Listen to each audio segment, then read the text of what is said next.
통계적으로도 기술 통계라고 한다 그랬죠? 기술 통계는 자료를 요약한다 해서 어떻게 한다?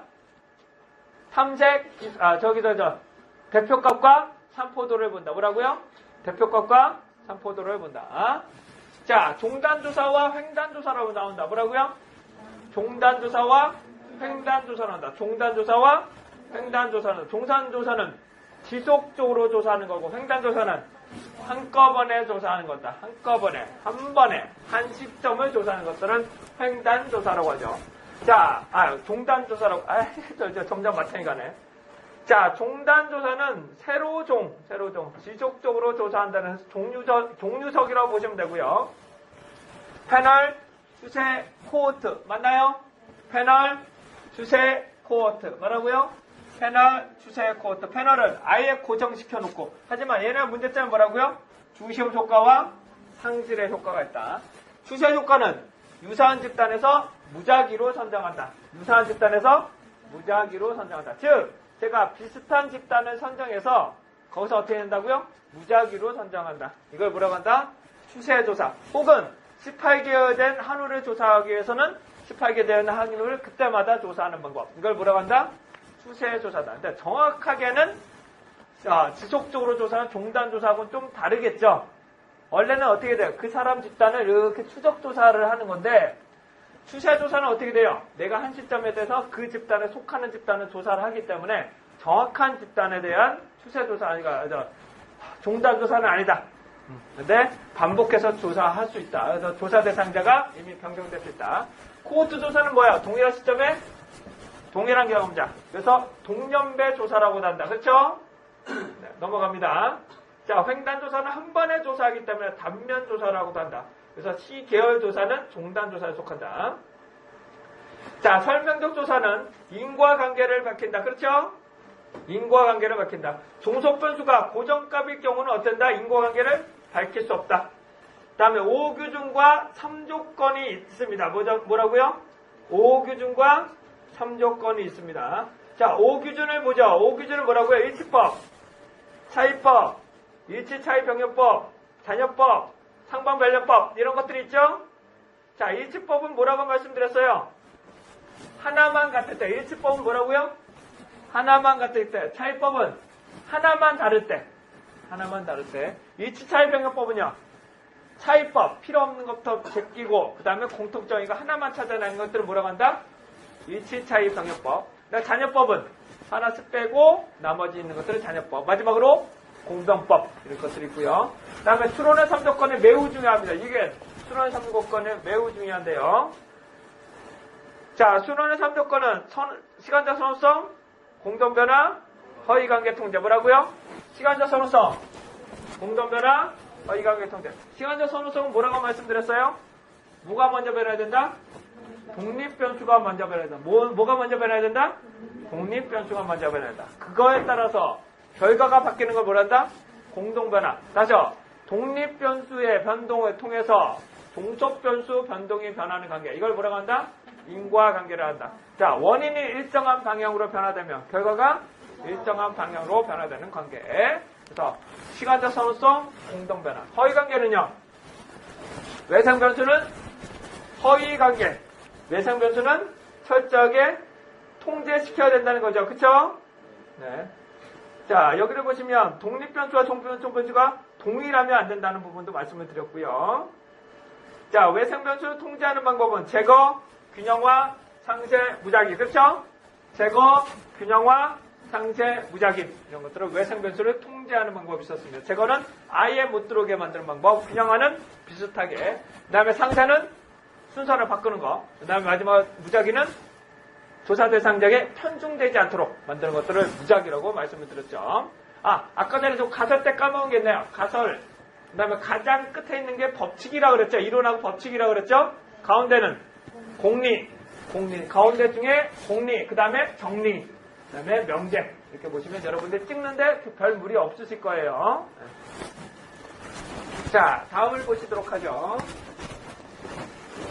자, 인과관계를 잘 밝히기 위해서 실험이라는 것을 쓰면 좋겠는데, 실험을 하기 위해서는 전제 조건이 필요하다. 실험을 하기 위해서 전제 조건이 필요한데, 외생변수 통제, 독립변수 조작, 무작위다. 뭐라고요? 외생변수 통제, 독립변수 조작, 무작위. 자, 외생변수 통제라는 건 뭐야? 아예 못 들어오게 만드는 거죠. 그쵸? 자, 독립변수 조작이라는 것은 내가 조작화입니다. 조작화. 조작하는 건 내가 계량적으로 만드는 것들을 조작가라고 그랬죠. 그래서 독립변수를 조작을 통해서 인과관계를 철저하게 밝히는 것이 뭐라고요? 인과관계. 즉, 설명적 조사의 가장 큰 목적이다. 조사 대상자를 무작위로 선정합니다. 자, 실험법 4가지를 선정해보자. 실험법 4가지 뭐가 있었어요? 진실험 설계, 준실험 설계, 원시 실험 설계, 사후 실험 설계. 그런가요? 진실험 설계, 준실험 설계, 원시 실험 설계, 사후 실험 설계. 자, 진실험 설계는 통제집단 사후, 통제집단 사전 사후, 솔로몬 4집단, 그쵸? 네. 자, 준실험 설계는 비동의 통제집단 설계, 단순시결, 다중시결, 회귀, 불연속 같은 것들이 있다. 뭐라고요? 비동의 통제집단 설계, 단순시결, 다중시계열, 회귀, 분연속이 있습니다. 단순시계열만 다시 볼게요. 단순시계열을 보시게 되면 1, 2, 3, 4월, 5월부터 12개월이 있는데 여기서 실험을 혹은 교육을 시켜서 언제쯤 실제로 성과가 나타나고 있는지 보실 수 있겠죠? 이거는 대응표본 T검정을 돌리는 거죠. 반복 특정을 해서 대응표본 T검정을 돌리는 거죠. 그래서 실제로 몇 개월 만에 효과가 나타나고 있는지, 그 지속기간이 몇 개월 정도 유지가 되고 있는지로 살펴보실 수 있겠죠. 이거를 뭐라고 한다? 대응표본 T검정을 하면 좋겠다. 자, 다음은 원시 실험 설계입니다. 원시 실험 설계는 뭐가 있어요? 원시 실험 설계는 단위 집단 사후, 단위 집단 사전 사후, 정태적 집단 비교 설계. 마지막으로 얘는 탐색적 조사에 활용된다. 이렇게 말씀을 드렸고요. 자, 통제, 예측, 자료 수집이 되는데 자료를 수집하는 방법에 대해서 살펴보도록 하죠. 자, 자료를 수집하는 방법은 첫 번째 1차 자료와 2차 자료로 구분된다. 뭐라고요? 1차 자료와 2차 자료. 그 다음에 내용분석법도 있는데 내용분석법은 기술적 조사에 속합니다. 기술적 조사에.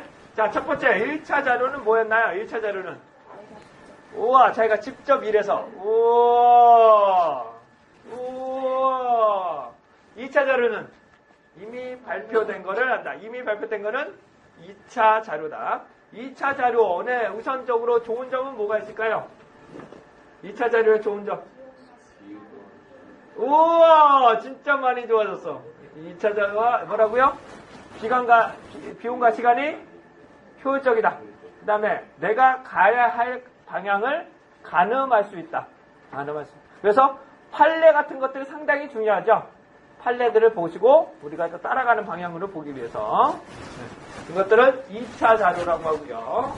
자, 2차 자료 한계점은 최신성이 부족하고 아예 없을 수도 있고 조사 대상자를 통제하기도 어렵다. 그래서 장단점을 보시기로는 1차 자료를 볼 건데 1차 자료는 최신성, 통제 가능성이 좋다. 그 다음에 단점으로는 시간 비용이 높게 소요될 수 있다. 자, 1차 자료를 수집하는 방법은 실험법 기억나세요? 실험법 기억나세요? 요거 정리할게요. 자, 실험법은 진실험 설계, 준실험 설계, 원시 실험 설계, 사후 실험 설계 있겠죠? 그쵸? 자, 다음은 의사소통법입니다. 의사소통법은 뭐였어요? 질문집법과 면접법이 있다. 뭐라고요? 질문집법과 면접법으로 구분된다. 자, 질문집법에는 뭐가 있었나요? 집단조사, 배포조사, 전화조사, 인터넷조사 그런 것들이 있었죠. 그쵸? 자, 집단조사는 뭐였어요? 집단조사는 뭐였어요? 조사 대상자를 한 곳에 모아놓고 소수의 조사원이 투입하여 즉각적으로 자료를 수집하는 방법을 뭐라고 한다? 집단조사. 배포조사는요, 조사 대상자에게 한 곳에 모아놓고 설명을 하고 응답자로 하여금 충분한 시간을 배려하는 방법. 근데 충분한 시간을 배려한다는 것 자체가 장점이자 단점이 될 수 있다. 왜냐? 유실될 수 있다. 그렇죠? 정말로 그 사람이 응답했는지 파악하기가 좀 쉽지 않다. 그 다음에 전화조사입니다. 전화조사는 뭐였어요? 전화조사는요, 조사 대상자에게 전화조사원이 전화를 매개체로 자료를 수집하는 방법. 이걸 뭐라고 한다고요? 전화조사. 자, 전화조사는 최근 정보 효과가 우려되죠? 최근 정보 효과가 우려되죠? 가장 마지막에 들은 게 오래 남으니까. 그쵸? 그 다음에 이 우편조사입니다. 우편조사는 뭐예요? 조사 대상자에게 질문지를 우편이라는 매개체를 통하여 실제로 회송용 봉투를 통해서 자료를 수집하는 방법을 뭐라고 한다? 우편조사라고 한다. 우편조사. 그 다음에 인터넷 조사입니다. 인터넷 조사는 뭐였어요?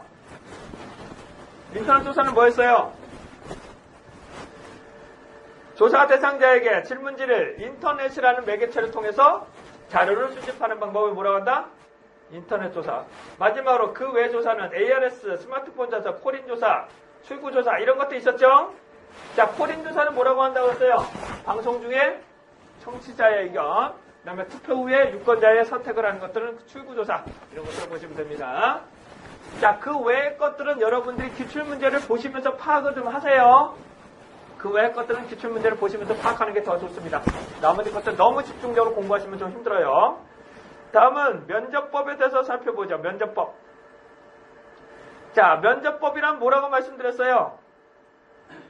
면접법은 대면을 통해서 내면적인 정보를 원한다. 뭐라고? 대화를 통해서 내면적인 정보를 수집하는 것이 뭐다? 면접법이라고 했습니다. 면접법. 면접법에 자발적인 라포하고 프로빙이 필요하다. 뭐라고? 라포하고 프로빙이 필요하다. 라포는 친근감 형성, 프로빙은 피아먹기. 네. 자, 구조와 여기 면접법을 보시게 되면 구조, 여기 표준화가 여기 좀 오타네요.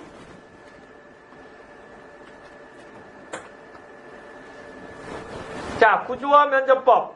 설문지 있는 그대로 준표준화 혹은 준구조화는 능동적으로 주제만 상황하면 자유롭게 하는 표준화 면접. 자, 가장 심층 면접은 1대1로 조사하는 것이 일단 비표준화에 가깝겠죠? 집중 면접은 개인의 경험사, 임상 면접은 개인의 생활사, FJ는 소수의 전문가를 모아놓고 사회자가 배석을 한다라는 부분 됐습니다. 그렇죠? 내면의 자료를 수집하는 방법이고요. 그 다음에 응답률을 높이는 방법 뭐가 있을까요? 질문지법의 응답률을 높이는 방법은 최신의 리스트를 확보해야 된다. 뭐라고요? 최신의 리스트. 그 다음에 조사원의 철저한 교육, 자발적인 참여를 독려할 수 있도록 만들어야 된다. 뭐라고요? 자발적인 참여를 독려해야 된다. 어떤 것들을 만들면 될까요? 응답자 수준 만들어야 되죠? 크기, 용어, 용지, 조사의 중요성, 신뢰성, 비밀 보장, 적절한 보상 하게 되면 자발적인 참여를 독려하실 수 있겠죠? 그렇죠? 네, 그 다음에 지속적인 추적과 관심을 하게 된다면 어떻게 된다? 응답률이 높아질 수 있겠다. 이렇게 보시면 되실 것 같습니다. 다음 관찰법에 대해서 한번 살펴보죠. 관찰법입니다. 관찰법. 관찰법은 조사 대상자를 통제하지 않은 거죠. 조사 대상자를 통제하지 않은 거죠. 네, 조사 대상자를 통제하지 않는 방법인데 행위를 파악하게 됩니다. 통제한다면 실험이 되는 거고요. 내면을 파악한다면 면접법이 됩니다. 이거는 행위를 파악한다는 것입니다. 종류는 4가지 기준을 보면 된다. 4가지. 완전 참여, 비관찰, 비객관적 관찰. 그 다음에 관찰적 참여와 참여적 관찰이다. 이 2가지는 완전 참여와 객관적인 관찰은 자기가 관찰자임을 밝히지 않아도 된다. 나르고요. 자기가 관찰자임을 밝히지 않아도 된다. 완전 참여 관찰은 연구자가 직접적으로 참여하는 방법을 말한다 그랬죠. 그렇죠? 이에 반해서 객관적인 관찰은 제3자의 입장이다. 뭐라고요?